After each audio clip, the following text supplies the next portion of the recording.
British காலத்து நடைமுறை எப்போதுங்க மறையும்? பாருங்க, பிரிட்டிஷ்காரர்கள் நம்ம நாட்டை விட்டு சென்று 70 ஆண்டுகளுக்கு மேலாச்சு. இப்பவும் அவர்கள் உருவாக்கி வச்சுட்டு சென்றுள்ள சில நடைமுறைகளை நான் இன்னும் தொடர்ந்து கொண்டிருக்கிறோம். அவை நாகரிக சமூகத்தில் ஏற்றுக்கொள்ள முடியாதவையாக இருக்கிறது. அரசு உயர் அதிகாரிகள் தங்களின் கீழ் வேலை செய்யும் ஊழியர்களிடம் அதிகாரம் செலுத்துவதும், அடிமை போல அவர்களை நடத்துவதும், அதிகாரிகள் ஊழியர்களை எஜமானி போல் பார்ப்பதும் இன்னும் தொடர்கிறது.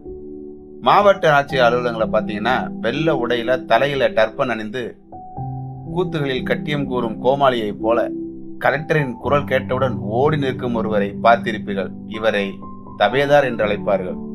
கலெக்டர் தன்னுடைய அலுவலகத்துக்கு வந்துவிட்டால் இவரால் சிறுநீர் கழிக்க கூட ஒதுங்க முடியாது.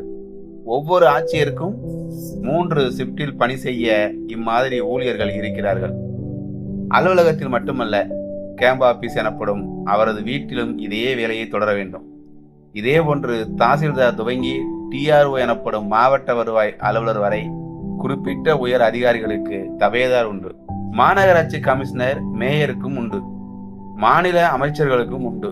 தலைமைச் செயலக IAS அதிகாரிகளுக்கும் உண்டு. சில இடங்களில் இவர்களுக்கு டவாலி என்று பெயர். நீதிமன்றங்கள் இதே பணியை செய்வர்களை டவாலி என்பார்கள். பெயர்கள்தான் வேறுபடும். எல்லா இடங்களிலும் இவர்களுக்கு ஒரே பணிதான். அது உயர் அதிகாரிகளுக்கு ஒளிவட்டத்தை ஏற்படுத்துவது. நீதிபதி இருக்கையில் அமர்ந்து விட்டால் சத்தமே இல்லாவிட்டாலும் சத்தம் போடாதீங்க என்று இவர்கள் 5 நிமிடத்திற்கு ஒரு முறை உடலை வளைத்து நீதிமன்றத்தில் இருப்பவர்களை பார்த்து பயமுறுத்தியபடி இருப்பார். ஒரு ரெக்கார்ட் வாய்ஸ் போல. மாவட்ட காவல் அலுவலகங்களில் கான்ஸ்டபிள்களே இதே பணியை செய்வார்கள். SP அல்லது கமிஷனர் அலுவலக வாசலில் பாராவுக்கு 2 பேர், அவர் அறை கதவுக்கு முன்னால் 2 கான்ஸ்டபிள்கள் காவல் காப்பார்கள். உள்ள அறையிலிருந்து பெல்லடித்தால் விழுந்தடித்து ஓடுவார்கள். அப்போது காவலர்களுக்கே உரிய மிடுக்கின்றி அவர்கள் பரிதாபமாக தெரிவார்கள். உள்ளே இருக்கும் அதிகாரி தன் மேஜையின் மேல் இருக்கும் பேனாவை எடுத்து தர கேட்பார். அதை பணிவாக எடுத்து கொடுத்துவிட்டு ஒரு சல்யூட் அடித்துவிட்டு வெளியே வருவார் அந்த காவலர். இதேபோல் ஒரு நாளைக்கு 100க்கு மேற்பட்ட சல்யூட்டுகளை அடிப்பார்கள். இதாவது பரவாயில்லை, வீட்டில் சில கான்ஸ்டபிள்களை வேலைக்கு வைத்துக் கொள்வார்கள். அங்கு இவர்களுக்கு காக்கி பேண்டும் வெள்ளை பனியனும் தான் சீருடை. இதுதான் வெள்ளையன் உருவாக்கி சென்ற அடிமைத்தனத்தின் உச்சம். மிடுக்கான அந்த காவலர் அதிகாரி வீட்டில் சமையல் செய்வதில் இருந்து வீட்டை பெருக்குவது, அதிகாரியின் குடும்பத்தை வெளியில் கூட்டி செல்வது என்று அத்தனை வேலைகளையும் செய்வார்கள். இங்கு இவர்களுக்கு பெயர் ஆர்டர்லி. மிகவும் அடிமைத்தனமான வேலை. ஆனால் இந்த வேலையை சில போலீஸ்காரர்களை விரும்பி செய்வார்கள். காரணம், அதிகாரி குடும்பத்தினரின் அபிமானத்தை பெற்று தங்களின் சொந்த விஷயங்களை சாதித்துக் கொள்வதற்காக. யோசித்து பாருங்கள், ஆத்திரமிரவில்லை? இன்னும் ஆண்டான் அடிமை காலத்தில் வாழ்கிறோமா என்று நினைக்க தோன்றும். ஒவ்வொருவர் கல்வி தகுதி அடிப்படையில் வேலை கொடுக்கப்பட்டாலும் அவரவர் சுய மரியாதையை சீண்டி பார்ப்பது போல் இது போன்ற பணிகளை ஏன் இன்னும் அரசு நடைமுறையில் வைத்திருக்கிறது என்று பலதரப்பிலும் கேட்டு வருகிறார்கள்.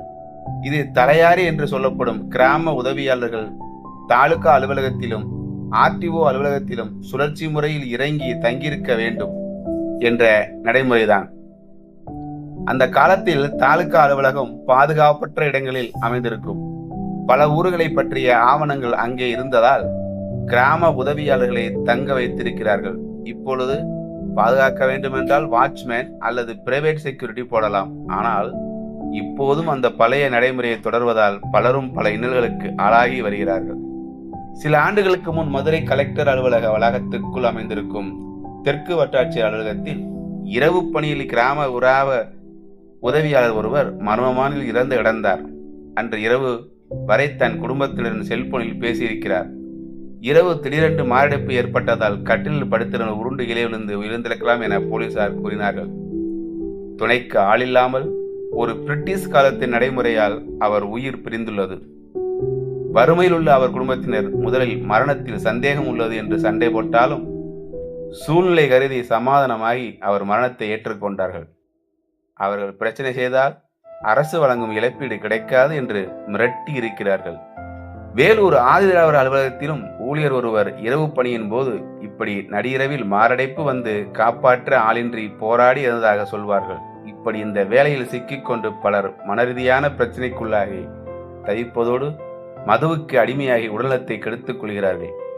எத்தனை பேர் சொன்னால் என்ன, யார் செத்தால் என்ன, தமிழகத்தில் உள்ள அனைத்து வட்டாட்சியர் அலுவலகத்திலும் இரவில் தலையார்கள் தங்கியிருக்க வேண்டும் என்ற நடைமுறை இன்னும் தொடர்ந்து கொண்டுதான் இருக்கிறது. 10ஆம் வகுப்பு தேர்ச்சி பெற்று 10 ஆண்டுகளுக்கு மேல் கிராம உதவியாளராக பணியாற்றுவர்களை பிஓவாக பதவி உயர்வு கொடுக்க வேண்டும் என்று தமிழக அரசு ஒரு ஜிஓ போட்டுள்ளது.